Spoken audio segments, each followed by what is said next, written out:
Since it first opened its doors in 1963, the Celebrity Theater has been known as a concert venue for acts from all over the world. Before Iron Boy promotions, boxing was unheard of in this historic venue. Today, you can feel the walls rumbling, caused by the roaring cheers from boxing fans. On September 21st, 2013, Alexis Santiago became the new WBC USNBC Bantamweight champion, here at the Celebrity Theater. Well, my last fight I fought for the title, the WBC USNBC title. It was a fight that I actually wanted to take. The first round, we just started working, starting to see what we both had. Second round, we kept working. 6th, 7th, I started seeing he was getting a little tired and stuff. I think it was on the 8th, I started picking it up. Here I was catching him. And the 9th round the same way. I knew he was hurt. I could just tell from his eyes he was hurt already. So I caught him again with a punch, and he went down for the 3rd time. For the 2nd time, actually. For the 2nd, he went down, and then he got back up again. And when he got back, I'm like, man, I better finish this. I'm gonna finish this fight right now. Knocked him out in the 9th. On Alex Santiago in this 9th round. Santiago wants to take that down. What an incredible performance by Alexis Santiago.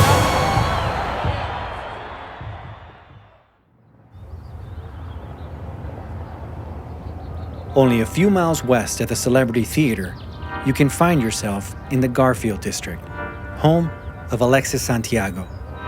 Growing up in these streets was never an easy task for the young fighter. Phoenix, Arizona. I was born and raised here, right there on 16th Street and Pierce.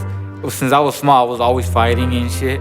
It was you just see people fucking around fighting or shooting at each other. So, it was a neighborhood that I lived at that it was always like that. It was always violence, fighting and shit. That's how I grew up. Neighborhood street fights became a regular event. Thanks to his brother and sister, Santiago found a new way to apply his energy. He kept fighting a lot in the streets.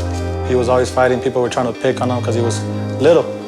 So he kept saying, let's go to the gym, let's go to the gym. One day was like, well, let's take him, let's see. Let's see if he really wants to go to the gym, see if it's the same as fighting in the streets. I got home, and then my sister and my brother, they were like, let's take you to the gym and shit. Let's just go check it out, see what happens. And we go and we check it out, and I told the trainer, like, hey, I want to start training. Me and my sister thought it was funny. We're like, well, fuck it, let's leave him. We left him there. Remember, he got mad because we were leaving him there. He's like, nah, don't leave me here. So we come home, and my mom's like, whoa, where's your brother at? Because we went to pick him up at school. So we're like, oh, we left him at the gym. She starts yelling at us, what do you guys think, all this. So well, let's just see what happens. I went home. I ended up going home. My mom was, where were you at? What the fuck, where were you at? All mad and shit. She's like, whatever. She just didn't end up saying shit at the end. And I just kept boxing right there, bro. I stayed there the whole time.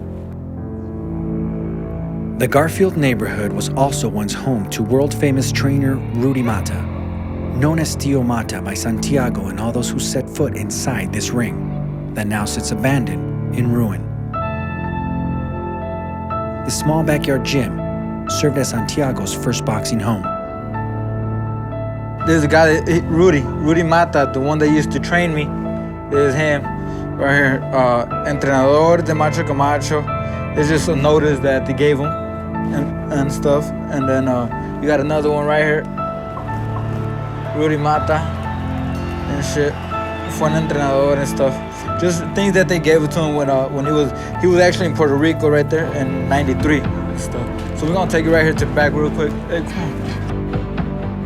This is pretty much where I started at. This is how I started boxing and shit. The bags, everything used to be here. This is actually where I had my first sparring session too. Take you guys down here. I don't know what the hell's down here now. Every day after training and shit, we used to fucking check our weight and make sure that we're on weight. We had the scale right here. This is when we used to check our weight and shit. We had to make sure we're on weight every day. Our trainer used to be on our ass the whole time. And Theo's back in Mexico now, so I used to talk to him and stuff just to keep in touch with him. And he still gives me pointers and stuff, see how I'm doing and keep me up on track with him too, because he's the one that started me and stuff. So I still keep in touch with him. I got to. It's something that he's pretty much one of my mentors and shit.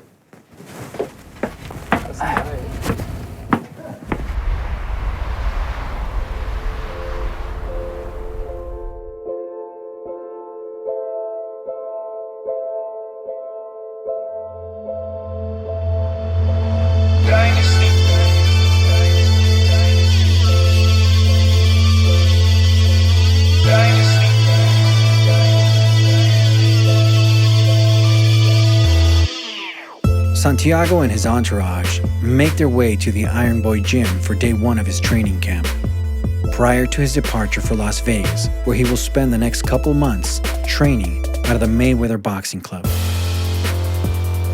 He prepares for his upcoming title defense against Hanzel Martinez, a match that has been canceled on previous occasions and is now officially scheduled for February 22nd.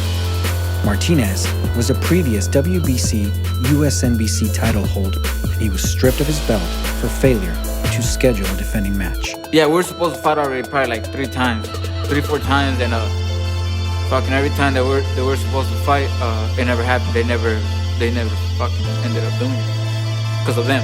I don't know what the fuck happened. They just never. And when they did want to fight, they called me a fucking day before a fight, the day before the weigh-ins and shit. That was probably like a year ago, probably, I think so, like a year and a half or something like that. That I talked to I think it was Jerry or Sergio. Sergio's one of those guys. I talked to him about making it. I wanted this fight too, because I mean it was supposed to already happen a couple of times and shit. And I mean he's a good fighter. He has a good record and everything. And now that I have the title, I mean I wanted to step it up and shit. And he had it before me. He actually had the bout before me. I guess he never defended it or something like that, and they took it away from him. So fucking I ended up fighting him for it and shit.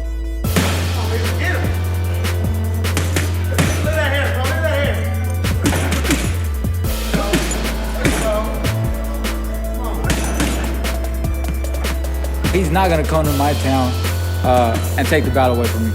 I'm gonna be ready for whatever he brings to the table. I guarantee it's not gonna be enough. We're gonna come out and what we usually do, go out there and get a win. How many rounds do you want me to fuck him up? I'm gonna let my little sister decide. How many rounds do I want to fuck him up? Everybody wants to fight because they know, I mean, both two good fighters. I mean, they just want to see the fight happen. Every time I go in there, I mean, I go in there and actually fight.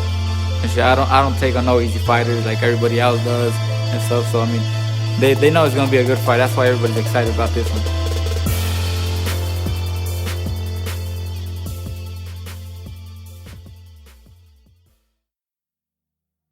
South Mountain is known for its long winding roads and rugged terrain. It serves as training grounds for all types of athletes. There are many ways to reach the summit. Some chose to ride, hike, or drive. Athletes like Santiago take the 5-mile run to reach the top. He's been here many times before and is very familiar with the long road. It allows time to reflect on his upcoming match and take one last look at the city that he fights to represent.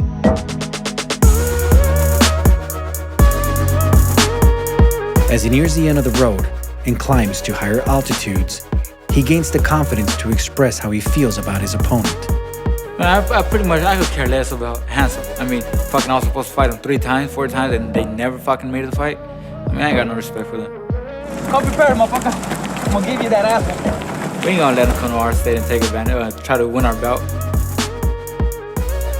Momentum Producers visited Tijuana, Mexico, the training home of Hanzel Martinez. After a meeting with the Martinez camp, it was agreed to produce the Martinez training story. Unfortunately, on the day of production, Martinez was unavailable to film. After this incident, statements were released from both the Santiago and Martinez camps. These remarks were not received well by either camp, fueling a Phoenix-Tijuana feud that will now be settled in the ring February 22nd.